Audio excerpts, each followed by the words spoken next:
Hey folks, Drew B again, back to talk some more Pokemon, because the new games are out, Scarlet and Violet are here. They're pretty fun. Largely, I think they're a lot of fun. The benefits massively outweigh the negatives for me, but that's not what I'm here to talk about today, because before I really get into, thinking about Gen 9 and looking at Gen 9 and doing events and gameplay and ideas there, I wanted to think back on Gen 8, Sword and Shield, Galar, the 2 DLC areas, because I had a lot of thoughts about it. There's a lot going on in these games. They had the jump to the Switch. They made me feel a lot of ways. So I guess let's just consider this a brief retrospective and a goodbye to Sword and Shield, game that we've been playing here for the last main while. At the very beginning, I feel like most people, was extremely disappointed about the Pokedex being shortened, but it didn't end up being that big of a deal. In hindsight,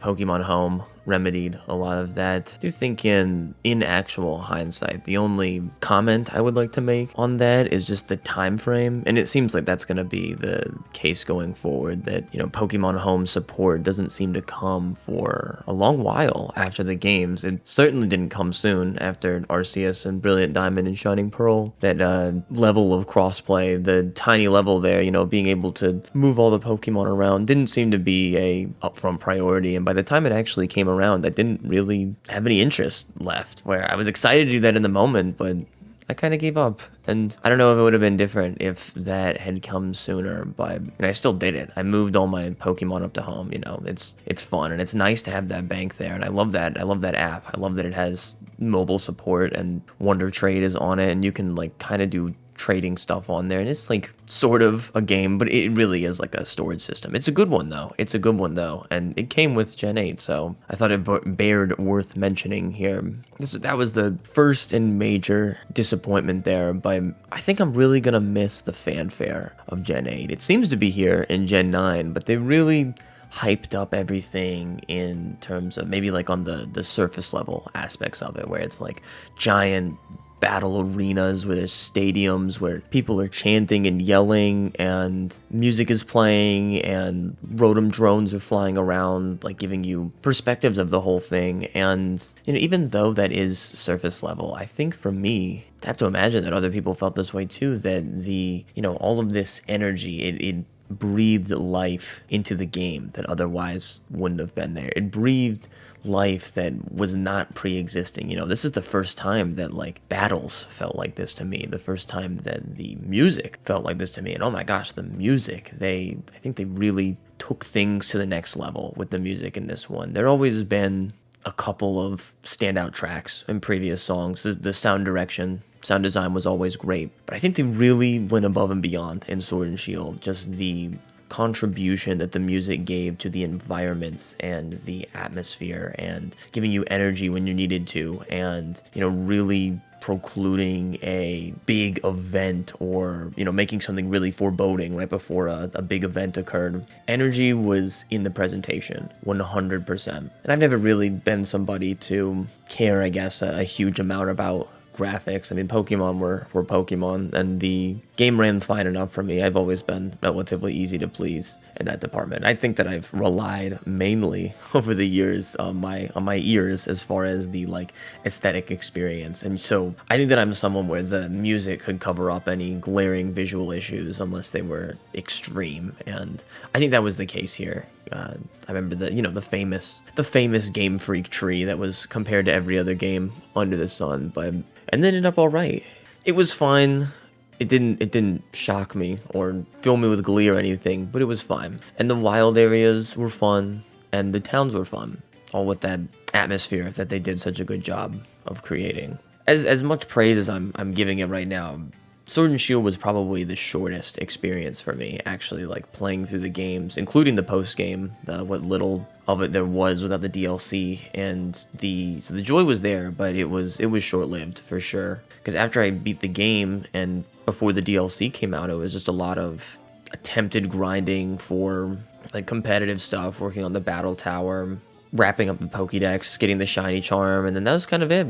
I think that's fine. I do think that's fine. I'm always a huge advocate for fun and fulfilling post games. And I think that the wild area, the whole idea of the Pokemon immersive Safari Zone type of experience definitely helps in that department where there's always some freshness to gain, but looking back on it, I don't think that Gen 8's was nearly as big as it needed to be. I know that that seems kind of like it was a test area in a lot of ways now because of how Arceus was, and now that I've experienced a little bit of Scarlet and Violet, it just wasn't nearly as big as it needed to be, and it was fun first exploring that, but after that exploration, I felt a little bit empty.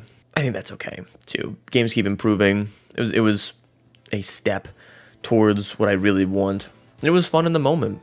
I think all of this is to say that I won't be going back and living for those moments the way that I might in other games such as Platinum or X and Y, or even the Gen 7 games have a lot of excitement baked into the experience that I think that is like tough to remove on a second playthrough that I'm not sure will hold up for me in the Gen 8 games. I say that of Arceus too. I've said that before. Not what this is about, but it seems to just be a common trend. Probably won't go back.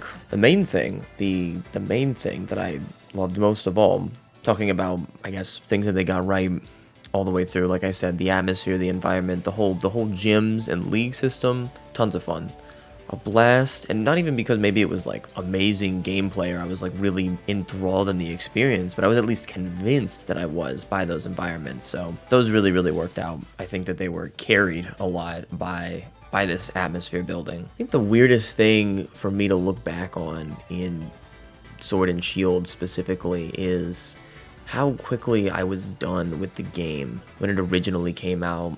And said, well, that was that. I mean, there's a tiny bit here to do there and there. I wanted a couple of shinies, maybe do some competitive battling, and those are entire games on their own, trying to find the shinies that you want and doing competitive battling. But there really was something not present here that I felt like was present in the prior games, like a reserved post-game area or reserved post-game quests that kept my attention. I didn't feel like that was the case here, and that made me sad until the DLC came out, which really is the majority of the time that I spent in this game. And like, if I was gonna chop this talk off into like the frequency of the portions of the game that I played, the vast majority of it would be in the DLC because that kept my interest right up until the end. I mean, what you're seeing here right now is me doing Dynamax raids the night before Scarlet and Violet came out. They held my interest until the very end, and that's where I think that they really got something right about the Pokemon experience. So what do I mean by that?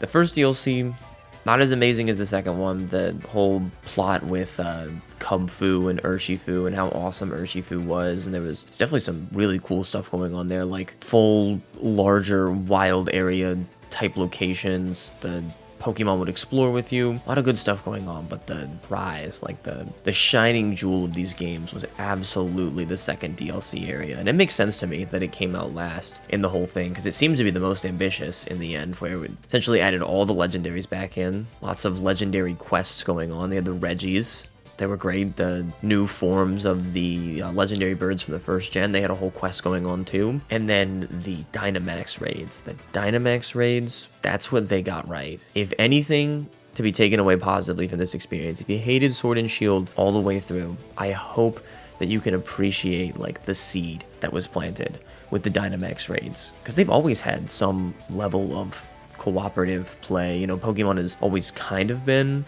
about being social and doing things with your friends, but always in a way that's like extraneous or external, where you're like comparing your Pokedexes, or you're fighting, or you're trading. Like, the game is never actually played on a core level with your friends. I might not be exactly right about that, but I think as far as like a skeleton of the series goes, that is mostly true. The emphasis is vastly about social connection, like that, like talking about Pokemon with your friends, like experiencing the games together, enjoying your favorite characters in Pokemon, and being able to talk about it, and then maybe like share some Pokemon or go head to head. But this time we got to play and work together inside the game. I think it was just a magical experience in that way. It's like actually mind-blowing to me how strong of an experience this was, and it kept me in the game. After the Crown Tundra came out, I was in the game for up until Scarlet and Violet were released, and I might even still go back to it because it's such a fun experience if I can get people to play it with me. The whole doing a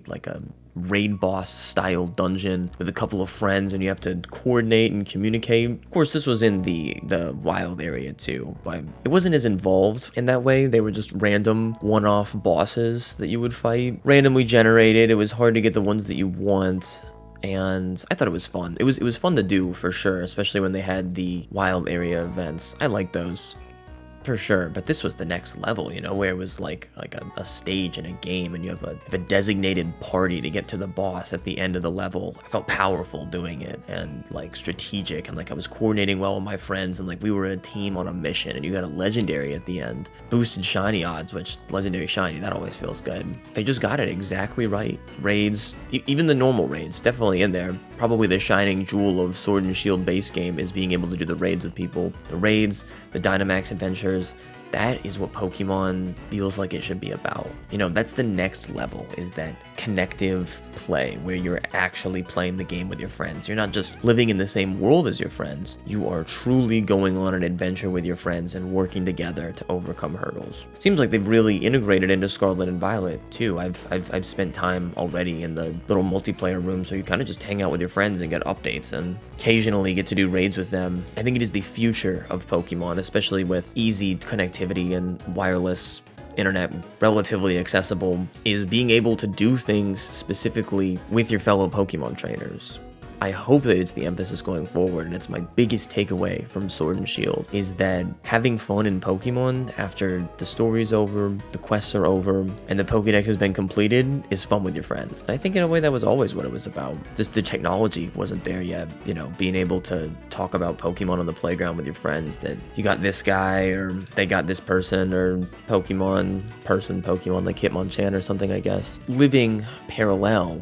And now we are actually living together in the same world. Graphics and sometimes lag be damned. I like being able to live in the same world in these Pokemon games.